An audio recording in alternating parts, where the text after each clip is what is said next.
question on the floodplain aspect of this, knowing that this historically was part of the across marsh area. There's already been substantial fill out there. I'm wondering what the substrate is for building on. And the question was asked, I think the first one, flood risk. What elevation is this going to be built to? What is the flood frequency of that elevation? And how will that compare to the surrounding land to the north and to the east? And then lastly, it looks to be a road going through the International Gardens. Is that correct? No, Okay. it's a trail connection. Actually, Trail behind there. actually, the trail, it's when you get into graphic plans and you do numerous overlays, this is not based on a final survey, but that doesn't mean it's total fiction. I just want to make sure that it's understood that we've been working on as we do these things.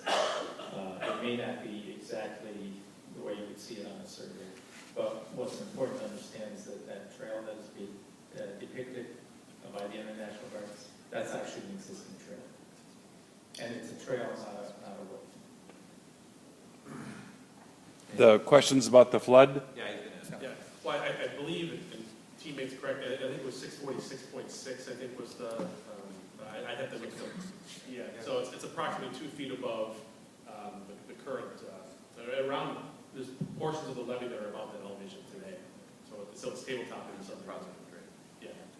Anyway, in the back, and then again, anything in terms of immediately adjacent grades to the north, we would obviously collect anything that was coming, that was flowing from the north.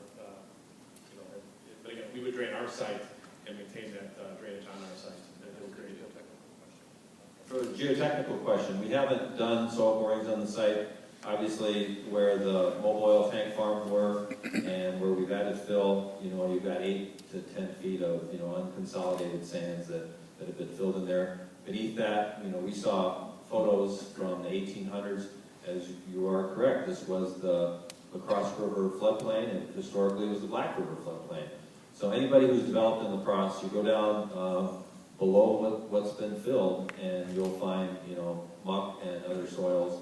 And so people will do, sheet pilings and things like that. So we haven't done geotechnical borings. That's something we need to do going forward, but it's not something that other buildings developers, when build a 10-story U.S. bank building, we don't have anything 10 stories here, but those are things that, we'll have to deal with. But the next step is to get geotechnical borings. But certainly below that is all old floodplain material. And we've taken that into account in our discussions. We've in discussions, I think we've assumed that there would be piloning or special floating foundations and other responses to that geotechnical worst case condition. Well, Steve, you also meant the sand, the soils again are also brought in front of us in terms of the drainage factors. Yeah. High water table is one of the issues here, even with the levees. The water surcharges up through the highly permeable sands, and by raising this up, we create a site that's well drained once we raise it above the flood elevation. So that's also obviously one of the goals. And to support the infiltration of stormwater, we have to be above the groundwater elevation, otherwise the water doesn't really displace water. So that's been something we've taken into account. No base. I guess the other thing I wanted to point out was, we do have to grade the site so it does have positive drainage. We have to be sensitive to the neighbors to the north, because we don't want the site draining, the way we don't want it to drain. So we also, in this whole, design engineering of how, the stormwater system works and drainage work, we need to be sensitive that, we're up on a little bit higher site, and we have to worry about the neighbors on other sides of the property as well. You want to mention the future Copeland elevation? Would you like to, Bernie? No, I think what we're talking about is that where you see Festival Foods and they have their retaining wall there, where Festival Foods, that's all been filled. So that's all above the base flood elevation, the regional flood elevation. And so we see that Copeland will probably raise up to a level a little bit higher than that retaining wall. Does that answer the question? So you can go out there today and see at some point, it's not in the DOT 6-year plan, but beyond that, and that's why we've kind of looked to the future here, as this site was designed, set back those buildings so that when Copeland's raised up, another probably 4 to 5 feet on Copeland. That was the old plank road. So we've accommodated in the future planning here for when Copeland is raised up. Larry, would you talk just briefly about the possible redevelopment of the festival grounds and how you see that possibly proceeding? Certainly, we've, Xcel Energy has spent millions of dollars cleaning up the old coal gasification plant. So when you go over by off of Copeland and 2nd Street, you'll see about 4 acres of grass. Just to the west of that is a parking lot that the city has a 75-year lease. To the north is the trail along the river, and to the west, the Cleary family owns 11 acres. And so we've had discussions with Xcel. The Clearys we've met for a couple hours this morning. We didn't want to just unveil a plan here and all of a sudden people start looking where their land is. We know we've been through this before. And so, Jay Heschler owns a piece of property over there, and CenturyTel. CenturyTel has, 700, 800 employees.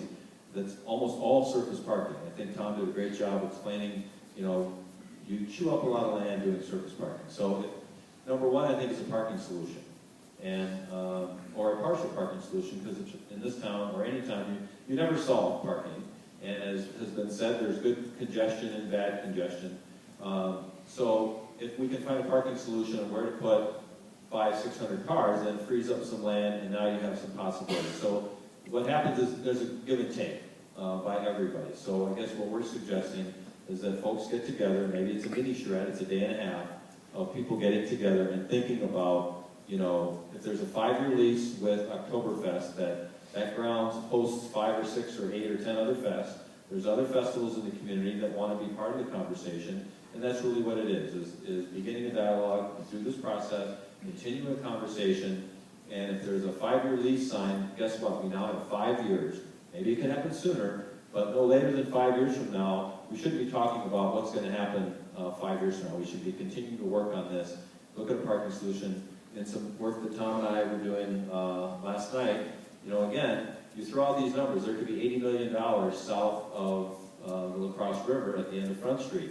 As the slide showed, there's $30 million there today.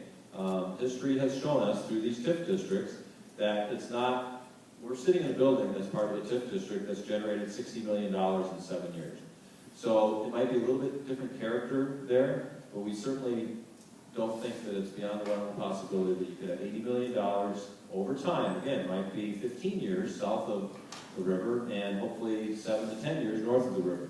But certainly we've started a dialogue, and we're hoping that whether it's the redevelopment authority, the mayor, and others get together and sit down and have a conversation so that the community as a whole and some folks with, from all the festivals can get together. I think the model that people have seen work is what happens in Milwaukee. There's an entity that programs that space, and it's a draw in a 2-3 state area for all the festivals they have. So we don't have the answer here, but I think we started, as I said, the conversation. We can hope, whether we're the convener or other folks are the convener, I'm talking about the redevelopment authority or the city council, that just needs to happen. And I think, just like we think this needs to happen, they can happen simultaneously. So that's my answer to the question. Is that briefly? Did you ask me to answer briefly?